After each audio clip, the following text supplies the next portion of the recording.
Good day.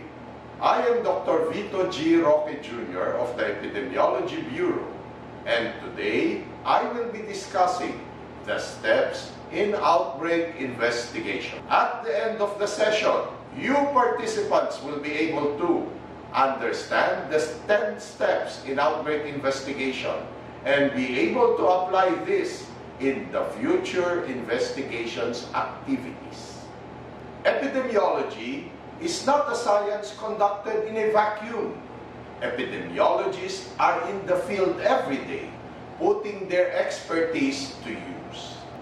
One way epidemiologists apply their knowledge is by using the 10 steps involved in outbreak investigation. These steps include preparing for fieldwork, establishing the existence of an outbreak, verifying the diagnosis, defining and identifying cases, using descriptive epidemiology, developing hypotheses, and evaluating this hypothesis, refining this hypothesis, implementing control and prevention measures, and communicating findings. Only in theory do the steps proceed in order. In practice, they are adjusted depending on the outbreak. Let's go through each of the 10 steps by using the Legionnaire's disease example. Step 1 involved preparing for fieldwork by researching the outbreak, gathering necessary supplies and equipment, and of course, making travel arrangements.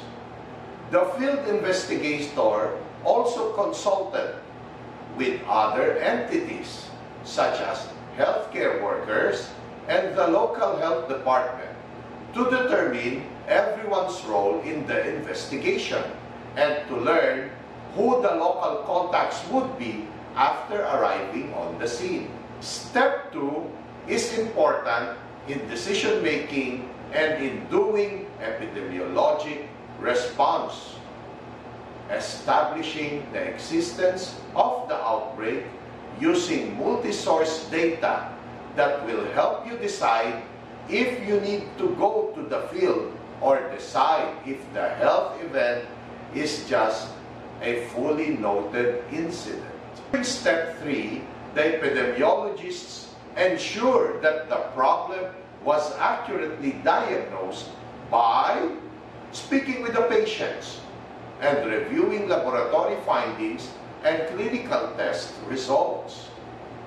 When you decide to go and investigate, step 4 involves performing descriptive epidemiology. And when you do descriptive epidemiology, you describe the outbreak in terms of the time, place, and the person. Involves using descriptive epidemiology to describe the health event or condition and orient the data by identifying the following further: the what, the who, the where, the when, the why, and the how.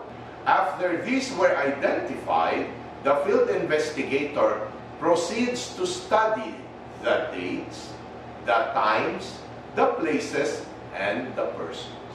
During steps 5, 6, and 7, a focused hypothesis. These are theories that can be tested for validity about the disease, were developed, regarding how and why the outbreak occurred. These will be then evaluated for validity and refined as needed.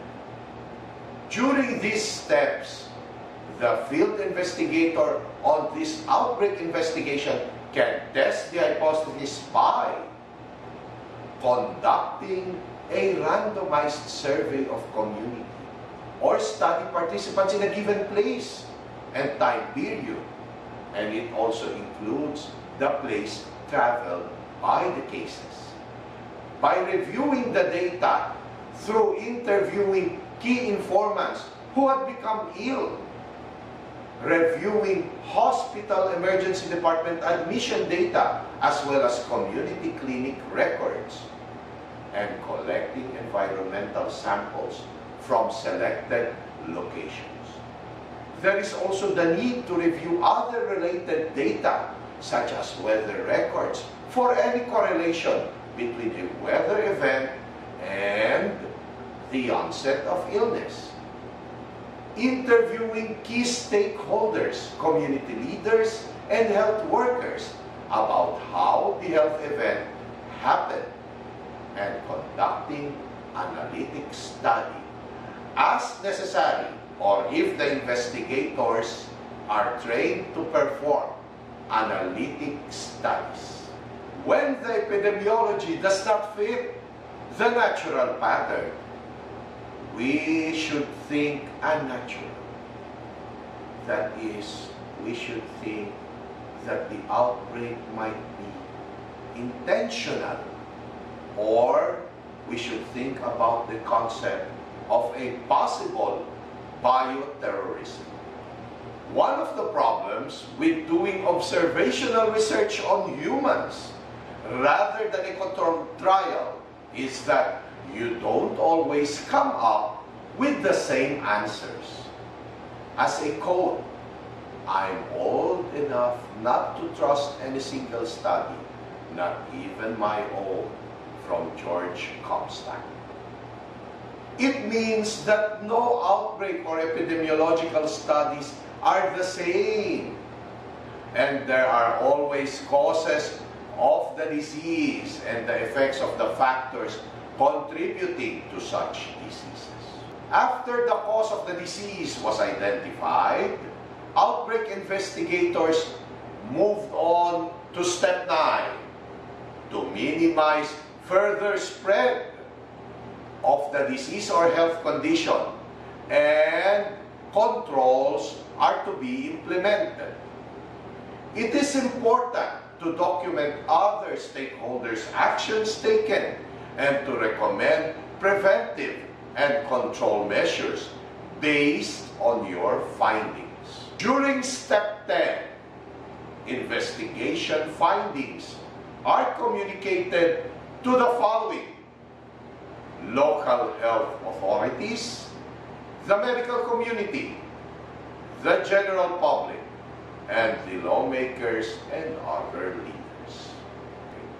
As to how the information will be communicated and why there is a need for the information to be communicated will be discussed in the succeeding slides. These findings are also written up in reports containing an introduction, background, methods, results, discussions, and recommendations.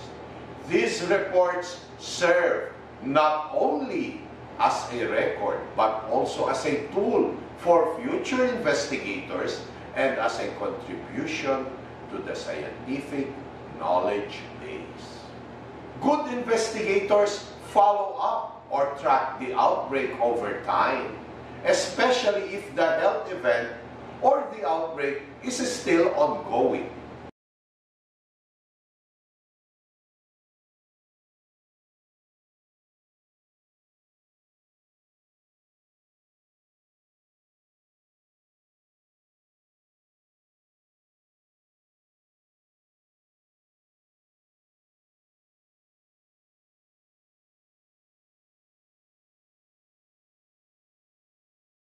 At this point, I would like to end in this quote.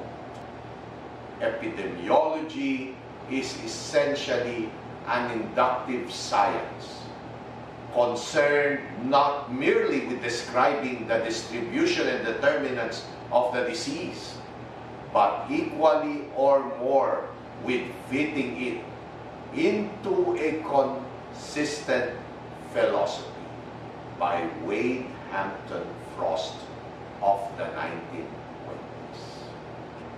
I hope you have learned the basics in the steps of the outbreak investigation. And again, this is Dr. Vito G. Roque Jr. of the Epidemiology Bureau, thanking not only you participants, but also the Health Human Resources Bureau in making this virtual learning possible. Good day.